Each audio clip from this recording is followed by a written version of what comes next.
Welcome to the world of politics. आज हम Hobbs के राजनीतिक चिंतन से संबंधित अंतिम लेक्चर देखने वाले हैं।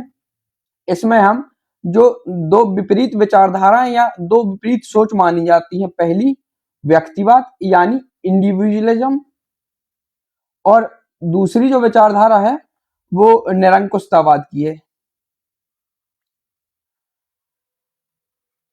ये दो विपरीत विचारधाराओं का संगम हमें हॉब्स के राजनीतिक चिंतन में देखने को मिला है। आप इसे देख गए होंगे अगर आपने बारीक से इसे पढ़ा होगा, और हम इसे आज डिटेल में देखने वाले हैं स्पेसिफिकली। और इसके अलावा हम इनके संबंध में कुछ महत्वपूर्ण तथ्यों को देखेंगे और अंत में इनका आलोचनात्मक मूल्यांकन करके इनको आज हम समाप्त करने की कोशिश करेंगे। तो चलिए बढ़ते हैं अपने लेक्चर की ओर और देखते हैं जो दो विपरीत विचारधाराओं का संगम माना जाता है इनके राजनीतिक चिंतन में, वो है हॉब्स के जो निरंकुशतावादी विचार है, और उन्हीं के अंदर व्यक्तिवादी विचार भी हमें कहीं कहीं देखने को मिलते हैं। एक ही राजनीतिक चिंतन में दोनों प्रकार की बातें परिलक्षित होती हैं। ये अपने आप में विपरीत विचारधाराएं यानी दो पोल हैं। जैसे कि आप पहले व्यक्तिवाद को समझिए। व्यक्तिवाद में होता यह है कि व्यक्ति जो है अपेक्षाकृत स्वतंत्रताएं यहाँ ज्यादा मांगी जाती है। इस प्रकार के राजनीतिक चिंतन में राज्य से स्वतंत्रताएं और अधिकार ज्यादा मांगे जाते हैं। व्यक्ति केंद्रित सारी चीजें होती हैं। इसमें एक अणुवादी सोसाइटी के रूप में सोचा जाता है हमारे समाज को, यानी अणुवादी समाज की ये मुख्य विशेषता होती है, जैसे कि वेस्टर्न कंट्रीज में हमें ये देखने को मिलती है। उसके विपरीत जो निरंकुशतावादी सोच होती है, तानाशाही सोच, वहां पे राज्य के अधिकार बहुत ज्यादा होते हैं, वो सुपरसीड करते हैं व्यक्तियों के अधिकार को और व्यक्तियों की स्वतंत्रताओं को। वहां पे राज्य के बहुत अधिकार होते हैं, सारी चीजें राज्य के कंट्रोल में होती हैं, और यहाँ सारी चीजें व्यक्ति केंद्रित होती हैं, व्यक्ति के लिए होती हैं। यहाँ व्यक्ति साध्य होता है और राज्य साधन होता है, जबकि निरंकुशतावाद में राज्य साध्य होता है। जैसे कि हम आगे हीगल को देखेंगे तो वो राज्य को साध्य बोला करता था और व्यक्ति उसका साधन है। तो ऐसी दो विपरीत विचारधाराओं का संगम या उन्हें जोड़ने का प्रयास हॉब्स महोदय ने अपने राजनीतिक चिंतन में किया है, और उसी को परिलक्षित करते हुए सेवाइन महोदय का कथन है कि हॉब्स ने एक व्यक्तिवादी के रूप में अपने विचारों का आरंभ किया था, यानी उनको प्रतिपादन किया था आरंभ में, परंतु उसके विचारों का अंत जो है वो एक निरंकुशतावादी विचारक के रूप में हुआ है। इसे आप ऐसे समझिए कि जब हॉब्स अपने मानव का स्वभाव बताता है राज्य के लिए, जब राज्य समझौता करता है उसकी जो स्टेप बाय स्टेप प्रोसेस है, उसमें जब मानव का स्वभाव का वर्णन किया जाता है तो वहां बताता है कि मानव स्वार्थी प्रवृत्ति का है, वो चंचल है और लालची है। लालची है। तो इन्हीं सब परिस्थितियों में अगर आप देखेंगे कि जो मानव स्वार्थी होगा, लालची होगा, केवल अपने हितों को देखेगा, तो कहीं ना कहीं वो व्यक्तिवादी होगा। वो अरस्तु जैसा, या जो हम प्लेटो का मानव देख चुके हैं, सद्गुणी, एक सकारात्मक रूप में मानव, वैसा नहीं है। उसके उलट जो कि एक हम उसकी जब राज्य की संकल्पना में अंतिम समझौते तक पहुंच जाते हैं तो हम देखते हैं कि एक संपूर्ण अधिकार संपन्न निरंकुशता वाला राज्य हमें वहां खड़ा दिखाई देता है, लेवियाथन के रूप में, एक समुद्री राक्षस जैसे, जिसकी कोई कर्तव्य भी नहीं है, केवल अधिकार ही अधिकार है, और वह इतना शक्तिशाली है कि वो कानून से ऊपर है, उसके आदेश ही कानून माने जाते हैं। तो वो कहीं ना कहीं अपने जब दर्शन का अंत करता है या राजनीतिक सोच को समेटने का प्रयास करके एक मूर्त रूप देने की कोशिश करता है, तो वो आके एक निरंकुश राजा लेवियाथन पे खड़ा हो जाता है। इस प्रकार ये सेवाइन का कथन उसी संदर्भ में है कि वो शुरुआत तो व्यक्तिवाद के रूप में करता है, लेकिन अंत में निरंकुशतावाद की ओर पहुंच जाता है। तो ये दोनों कॉन्ट्राडिक्टरी चीजें एक ही में समाहित है। आइए तो हॉब्स के कुछ दर्शन में हमें जो निरंकुशतावादी तत्व देखने को मिलते हैं, इन पर एक एक करके नजर डाल लेते हैं और इन्हें भी थोड़ा समझ लेंगे। एक तो जो संप्रभुता संबंधी उसका सिद्धांत है वो असीमित है, और एक चीज और रखिए कि जो आधुनिक संप्रभुता संबंधी विचार या सिद्धांत जिसका माना जाता है, उसमें भी कहीं कहीं हॉब्स का नाम आता है, कहीं बोंदा का नाम आता है। एक प्रसिद्ध विद्वान हुए बोंदा, आई होप आपने इनका नाम पढ़ा होगा, और कहीं कहीं हॉब्स का भी नाम आता है। तो दोनों चीजें आप याद रखिएगा। तो इनका जो संप्रभुता संबंधी सिद्धांत था वो असीमित था, यानी उनकी संप्रभुता एब्सोल्यूट थी और अनलिमिटेड थी। उन्होंने संप्रभुताधारी को ईश्वरीय, प्राकृतिक या अन्य किसी भी कानून से बाध्य नहीं किया, यानी वो स्वतंत्र है एक लौकिक जगत में या अपने अधिकार क्षेत्र में वो संपूर्ण स्वतंत्र है, उसे कोई बाध्यता नहीं है।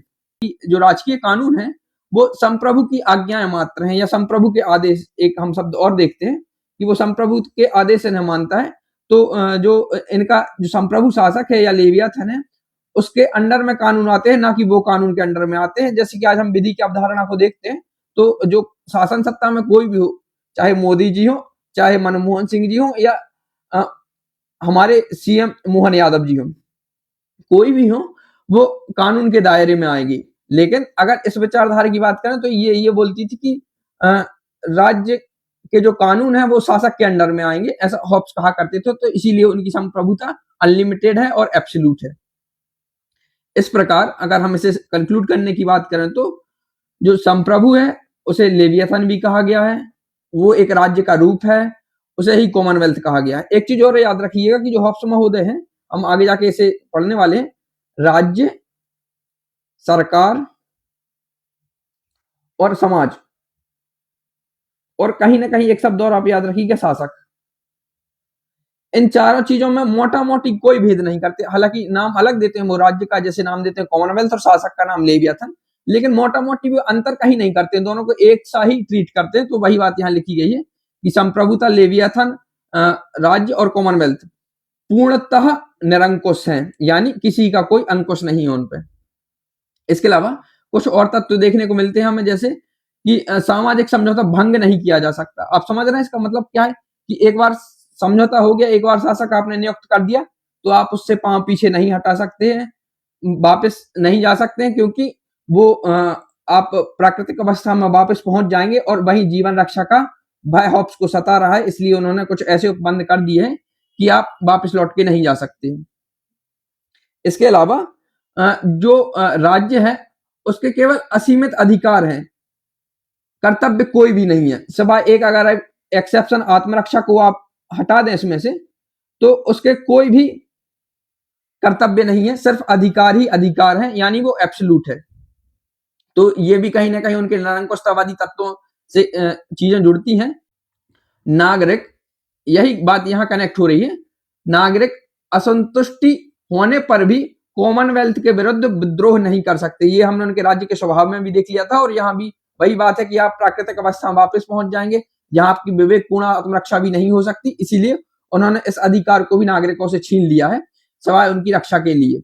इसी प्रकार जो बहन महोदय हैं वो हॉब्स को यहाँ मूल्यांकन कर रहे हैं कि हॉब्स एक नग्न निरंकुशतावाद यानी खुली निरंकुशतावाद की स्थापना करता है, यानी जिसपे कहीं कोई कंट्रोल नहीं है, एक जंगल के शेर जैसे अधिकार। हम पढ़ चुके थे कि शायद ये उनके प्राकृतिक अधिकार के विषय में कहा गया था, लेकिन यहाँ भी देखिए कि राजा को उन्होंने जंगल का शेर टाइप से छोड़ दिया कि उसे जो करना है करे, सिर्फ जंगल के जो इंसान है यानी राज्य के अंदर जो मनुष्य हैं उनकी राजा स्वतंत्रता से रक्षा करे, उनकी आत्मरक्षा करे, बस, बाकी वो कोई भी कुछ भी कर सकता है। तो ये उसके दर्शन में हमें निरंकुशतावादी तत्व दिखाई देते हैं। इसके उलट कुछ ऐसे तत्व भी परिलक्षित होते हैं, और कायदे से जहां अपने हॉब्स राज्य की संकल्पना की शुरुआत करते हैं मानव स्वभाव, वहां हमें तत्व ऐसे भरे पड़े होते हैं कि मानव स्वार्थी है, चंचल है, वो केवल अपने लालच के बारे में सोचता है, आत्मरक्षा के प्रति जागरूक होता है, विवेकपूर्ण आत्मरक्षा का सिद्धांत, तो वो कहीं ना कहीं उनके विवेक व्यक्तिवाद के तत्व हैं। आइए इन्हें भी थोड़ा सा वन बाई वन करके देख लेते हैं। और जो इसमें पहली मुख्य अवधारणा है वो वही है मानव स्वभाव संबंधी अवधारणा, कि इसमें जो कंक्लूजन निकल के आता है एंड ऑफ द डे, वो कहीं ना कहीं व्यक्तिवाद के निकट खड़ा होता है। जैसे हॉब्स की मानव संबंधी अवधारणा व्यक्तिवादी विचारधारा के अनुकूल है, और इसका जो डिटेल है वो नीचे है कि अरस्तु के समान उनके मनुष्य को एक सामाजिक प्राणी नहीं माना, जबकि असामाजिक प्राणी माना है, और उन्होंने जो मानव की विशेषताएं बताई हैं वो स्वार्थी है और लालची है, और उसका जीवन छोटा है, छद्म है, और कहीं ना कहीं एक अणुवादी समाज की वो कल्पना यहाँ कर रहे थे। तो ये कहीं ना कहीं ऐसी विशेषताएं हैं समाज की जो व्यक्तिवादी समाज में होती हैं, या वर्तमान में हम इन्हें वेस्टर्न सोसाइटी में देख सकते हैं। तो कायदे से वही ये हमें अवधारणा देखने को मिलती है, और भौतिकवादी सिद्धांत जो भी है हॉब्स का, वो भी हमें वेस्टर्न कंट्री में देखने को मिलता है। इसके उलट जो अभी तक हमने अवधारणा पढ़ी थी मानव की, चाहे वो प्लेटो और या अरस्तु से रिलेटेड हो, एक सकारात्मक मानव की अवधारणा पढ़ी थी, या फिर आगे जाके जो हम समुदायवाद में मानव की अवधारणा पढ़ने वाले हैं, या फिर समाजवाद में जो अवधारणाएं हम देखने वाले हैं, वैसी कुछ अवधारणाएं ये प्रस्तुत नहीं करती। यानी सकारात्मक रूप में राज्य के कल्याण के लिए नहीं सोचते, केवल मनुष्य के लिए ही ये सब चीजें बात करते हैं और सोचते हैं। इसके अलावा एक और इंपॉर्टेंट चीज है जो कि उनके व्यक्तिवाद से जुड़ती है। हॉब्स के चिंतन में जो उन्होंने राज्य खड़ा किया है वो केवल एक इंस्ट्रूमेंट है, साधन है, जबकि साध्य क्या है या लक्ष्य क्या है, अल्टीमेटली वो व्यक्ति है। तो ये भी एक बहुत बड़ा प्रूफ हो गया उनके दर्शन में कि वो व्यक्तिवादी थे। साध्य व्यक्ति है, ये कैसे पता चल रहा है सर? तो इसके लिए एक आप उनका जो राज्य का समझौता सिद्धांत देखेंगे तो वहां आपको पता चलेगा कि जो राज्य का निर्माण है वो व्यक्ति के लिए हुआ है, और व्यक्ति के लिए भी क्यों? उसकी जो सुरक्षा है और उसकी शांति के लिए ओवरऑल, ना कि व्यक्ति का निर्माण राज्य के लिए किया गया है। आप समझ पा रहे हो दोनों चीजें? व्यक्ति का निर्माण किया गया है राज्य के लिए, ऐसा नहीं है, जबकि राज्य का निर्माण किया गया है व्यक्ति के लिए। ये बात सच हो रही है।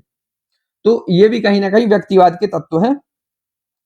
और इसके अलावा जो सेवाइन महोदय भी इसे कंक्लूड करने की कोशिश करते हैं कि निरंकुशतावाद के आवरण में हॉब्स ने घोर व्यक्तिवादिता का समर्थन किया है। यानी जो हॉब्स महोदय हैं उन्होंने एक आवरण निरंकुशतावाद का राज्य के रूप में दे दिया, जिसके अंदर व्यक्ति आएगा, उसकी जीवन रक्षा हो सकती है। तो ये आवरण राज्य का निरंकुशतावाद कह सकते हैं, लेकिन जो उसमें एक व्यक्ति है वो घोर व्यक्तिवादी है।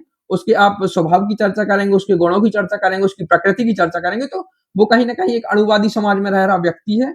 और वो व्यक्ति भी समुदायवादी ना होकर खुद स्वार्थ होकर अपने हितों से प्रेरित होकर क्रियाएं कर रहा है। एक और कथन है सेवाइन महोदय का इसी संदर्भ में कि हॉब्स ने एक व्यक्तिवादी के रूप में अपने विचारों का आरंभ में प्रतिपादन किया, जैसे कि हम देख चुके हैं, परंतु उनके विचारों का अंत निरंकुशतावाद में होता है। ये लाइन हम पिछली स्लाइड में भी डिस्कस कर चुके हैं कि जब वो अपने राज्य की अवधारणा बताते हैं तो उसमें मानव स्वभाव का जो चित्रण करते हैं वो एक व्यक्तिवादी मानव है, लेकिन जब उसका कंक्लूजन करते हैं, राज्य का स्वरूप खड़ा करते हैं, तो वो एक निरंकुशतावाद के रूप में हमारे सामने होता है।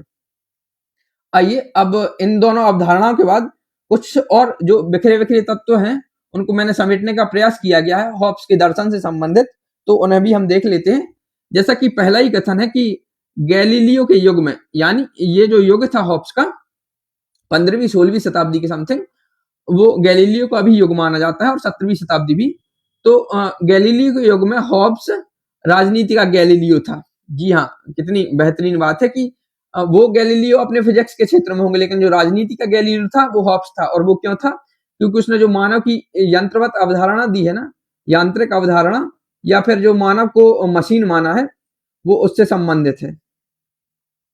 इसके अलावा कुछ अन्य फैक्ट भी है कि हॉब्स की हम 8-10 रचनाएं पढ़ चुके हैं mainly, De Cive, De Corpore, De Homine, Leviathan, और भी 2-3 रचनाएं हैं। इसके अलावा 2 रचनाएं और उनकी आती हैं, एक किताब में मुझे ये देखने को मिली है, dialogue on the civil wars, और एक और है dialogue of the common laws. तो आप इन दोनों को भी याद रखिएगा, हो सकता है पीएससी पूछ ले, और एमपीपीएससी की तासीर ही ऐसी है कि वो फैक्ट ज्यादा पूछती है। इसके अलावा हॉब्स का एक बहुत फेमस कथन है, हालांकि इसको हम सिद्धांतों वाले लेक्चर में देखेंगे जहां हम स्वतंत्रता की बात करेंगे, कि विधि का मौन रहना ही स्वतंत्रता है। यानी कानूनों की चुप्पी जो है वो कहीं ना कहीं स्वतंत्रता से जोड़ता है हॉब्स की। अगर कहीं कानून नहीं है, ज्यादा कानून इंसानों को रोक टोक में बाधा नहीं डाल रहे हैं कि इंसान को ये करना है ये नहीं करना है, तो वो कायदे से स्वतंत्रता है। आप इसे घर से भी लगा के देख सकते हैं अपने परिवार से, कि अगर परिवार वाले आपके ऊपर ज्यादा रोक टोक नहीं कर रहे हैं तो आपको ज्यादा स्वतंत्रताएं प्राप्त हैं। तो उसी संदर्भ में हॉब्स भी बोल रहा है कि जहां राज्य के द्वारा ज्यादा विधि नहीं है या विधि मौन है, वहां स्वतंत्रता है। हम इसके सारे पक्षों को स्वतंत्रता संबंधी अवधारणा में देखेंगे, तो अभी आप थोड़ा सा रेफरेंस के लिए बस याद रखिएगा। इसके अलावा जो सेवाइन महोदय है उनका भी कथन है कि हॉब्स ने संप्रभुता को उन सब योग्यताओं से, एक्चुअली अयोग्यता है, अयोग्यता से मुक्त कर दिया जिन्हें वोंदा ने आवश्यक रूप से बनाए रखा था। हमने पिछले लेक्चर में मैकियावेली को पढ़ा था, वहां भी वो संप्रभुता की बात करते थे, लेकिन हमने एंड ऑफ द डे पढ़ा था कि जो बोंदा है एक विचारक, वो कहीं ना कहीं संप्रभुता के वास्तविक प्रतिपादक माने जाते हैं। उनने लेकिन जो प्रतिपादन किया वो कायदे से एक सीमित संप्रभुता थी। तो वही सेवायन महोदय यहाँ कहना चाह रहे हैं कि जो प्रतिबंध बोंदा ने लगाए थे संप्रभुता पे, उनसे मुक्ति हॉब्स ने दिलाई है। उस संप्रभुता के सिद्धांत को जो एक मुक्त कर दिया है या असीमित कर दिया है या एब्सोल्यूट बना दिया, वो हॉब्स महोदय के द्वारा किया गया है। इसके अलावा संप्रभुता से जुड़ा एक और व्यक्ति है जो हॉब्स के विचारों को आगे ले जाता है, उसका नाम है ऑगस्टीन ऑस्टीन। इसे भी आप आगे जाके देखेंगे, ये भी बहुत बार कोट होता है, ऑस्टीन। चलिए अगला फैक्ट देखते हैं कि हॉब्स प्राकृतिक असमानता का विरोधी है। यानी जो अरस्तु महोदय स्त्री पुरुष में प्राकृतिक असमानता के आधार पर उसे सही ठहराने का प्रयास करते थे, उसके विपरीत हॉब्स ने इसे विरोधी बताया और बताया कि स्त्री पुरुष जन्म से समान है और वो मानवीय समानता का पक्षधर भी हुआ इस प्रकार से। और इसी आधार पे वो स्त्रियों को पुरुष के समान क्षमतावान मानते थे। कितनी बेहतरीन बात है कि वो कम से कम स्त्री पुरुष को समान तो मानते थे और इसीलिए बोलते थे कि उन्हें कोई विशेष संरक्षण की आवश्यकता नहीं है या उनके साथ ऐसा कोई स्पेशल ट्रीटमेंट नहीं किया जाना चाहिए कि उन्हें स्पेशल फील कराया जाए। वो वैसे भी मनुष्यों के रूप में स्त्री और पुरुष दोनों समान हैं। एक और फैक्ट है कि हॉब्स एक ही सामाजिक समझौते द्वारा, ये थोड़ा सा गहरा फैक्ट है, आप इसे समझने की कोशिश करें, कि एक ही सामाजिक समझौता द्वारा समाज, राज्य और सरकार का गठन कर लेता है। यानी आपने जब उनके सामाजिक समझौते को पढ़ा था तो जो उनकी प्राकृतिक अवस्था थी, ना तो उसमें समाज था और ना ही उसमें राज्य था, तो इन दोनों की स्थापना भी सामाजिक समझौते के द्वारा ही हुई और सामाजिक समझौते के द्वारा ही लेवियाथन के रूप में वहां एक सरकार का गठन हुआ। और सरकार का स्वरूप भी कैसा था, तो निरंकुश, वो राजतंत्रात्मक सत्ता का समर्थन करता है। इसके अलावा वे राज्य के समान ही, यानी जो वो राज्य को कृत्रिम मानते थे कि ये मानव ने अपनी सुरक्षा के लिए बनाया है, उसी प्रकार परिवार को भी एक कृत्रिम संस्था मानते थे कि मानव ने अपनी जरूरतों को पूरा करने के लिए परिवार जैसी संस्था खड़ी की है। इसके अलावा एक हैकर महोदय का बहुत महत्वपूर्ण कथन है, इसे आप याद रखिएगा, कि हॉब्स के सामाजिक समझौते के विचार में, यानी जो उसका सोशल कॉन्ट्रैक्ट हुआ है, उसके विचार में जो मूल सिद्धांत है वो सहमति का सिद्धांत है। तो याद रखिएगा कि वहां सबसे सहमति मांगी जा रही थी ना, कि अगर आप भी अपने ऐसे अधिकार छोड़ेंगे जैसे कि मैं छोड़ रहा हूं, तो हम एक राज्य का निर्माण कर लेंगे और हमारी जो जीवन है वो सुरक्षित हो पाएगा। तो वो कहीं ना कहीं एक सहमति या कंसेंट की हमें जो भाव वहां दिखाई दे रहे हैं। तो ऐसे ही सहमति की बात कुछ अरस्तु महोदय भी किया करते थे, लेकिन उनका संदर्भ अलग था। अब वो चीज याद रखिएगा, उनका संदर्भ अलग था और हॉब्स के संदर्भ अलग है, लेकिन बात दोनों सहमति की ही कर रहे हैं। अब उनके तत्वों के अलावा हम कुछ उनका मूल्यांकन भी देख लेते हैं। और मूल्यांकन में बात करें तो सेवाइन का एक बहुत महत्वपूर्ण कथन है, जो कि एक सकारात्मक रूप में हॉब्स के लिए लिखा गया है, कि अंग्रेजी भाषा भाषी जातियों में जितने भी राजनीतिक दर्शकों ने जन्म लिया है, उन सब में हॉब्स कदाचित महानतम है। आप याद रखिएगा कि इसी से रिलेटेड हम दूसरा भी कथन पढ़ने वाले हैं, माइकल ऑक्सफोर्ड का। तो जो पहला वाला कथन है, इसमें कोट किसे किया गया, हॉब्स को कोट किया गया, और दूसरे वाले में कोट किया गया उनकी रचना लेवियाथन को। तो ये इन दोनों में अंतर है, आप कंफ्यूज कर सकते हैं, ये दोनों बहुत इंपॉर्टेंट है, इसलिए मैंने इन्हें पहले भी लिख दिया। तो माइकल ऑक्सफोर्ड क्या कह रहे हैं कि लेवियाथन अंग्रेजी भाषा में रचित राजनीति दर्शन की महानतम और शायद एकमात्र महानतम रचना है। तो कुल मिला के भाई ये हॉब्स को महानतम कह रहे हैं और माइकल ऑक्सफोर्ड उनकी रचना लेवियाथन को महानतम बोल रहे हैं।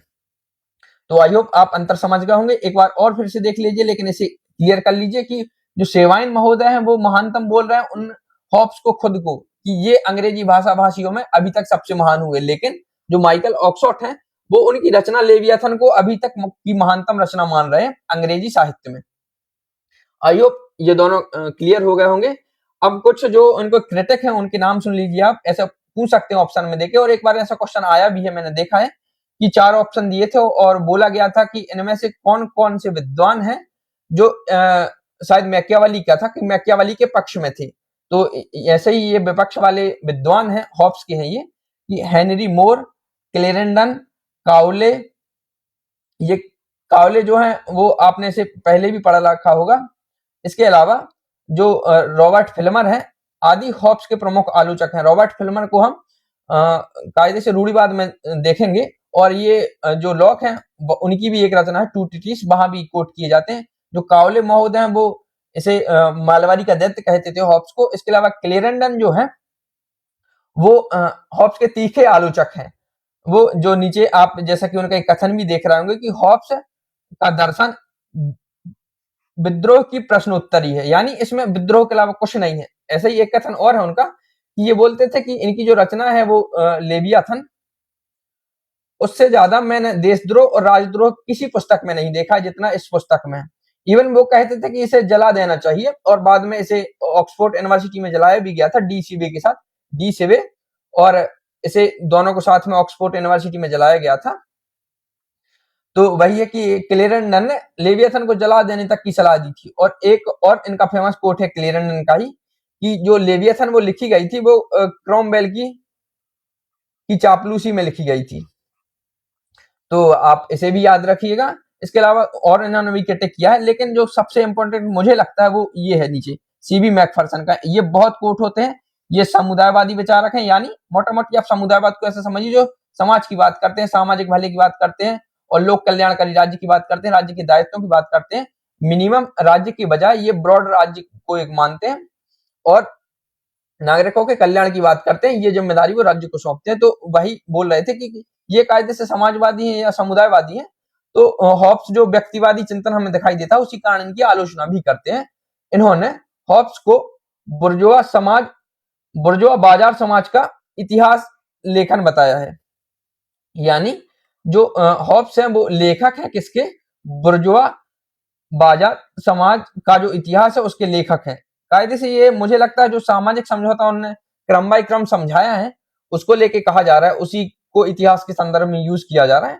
तो बुर्जुआ समाज का जो लेखक बताया वो हॉब्स को बताया, आप इतना याद रखिएगा। और उनका जो मनुष्य है उसको प्रकृति से उखड़ा हुआ मानवता है, ये क्वेश्चन पूछा जा चुका है, इंपॉर्टेंट है, आप थोड़ा सा याद रखिएगा कि जो हॉब्स का मानव है उनके दर्शन में मानव का ऐसा वर्णन है। एक्चुअली सीबी मैकफरसन ये कहना चाह रहे हैं कि ऐसा लग रहा है जैसे वो प्रकृति से उखड़ गया, उसमें कोई नीरसता ही नीरसता है, कोई रस नहीं है उसमें। वो लालची है, कपटी है, और न जाने क्या क्या नकारात्मक शब्द उसके लिए उपयोग हुए हैं। तो वही कह रहे हैं कि इसमें कोई प्राकृतिक भाव हमें देखने को नहीं मिल रहा, कोई रास्ता नहीं, ये नीरस इंसान जैसा लग रहा है। और ऐसे ही कुछ उन्होंने कहा था कि ये तो जानवरों से भी गया गुजरा। एक विद्वान ने, जब हम मानव के स्वभाव की बात कर रहे थे तब हमने किया था कि हॉब्स का मानव जो है वो इंसानों से भी गया गुजरा है। तो चलिए हॉब्स महोदय का जो थियोरिटिकल पोर्शन है उसको हम यहाँ समाप्त करते हैं, और अगले सामाजिक समझौते विचारक की कड़ी के रूप में हॉब्स के बाद अब हम लॉक महोदय की चर्चा करेंगे, जॉन लॉक की। काफी इंपॉर्टेंट विद्वान है, एक क्वेश्चन जरूर आता है।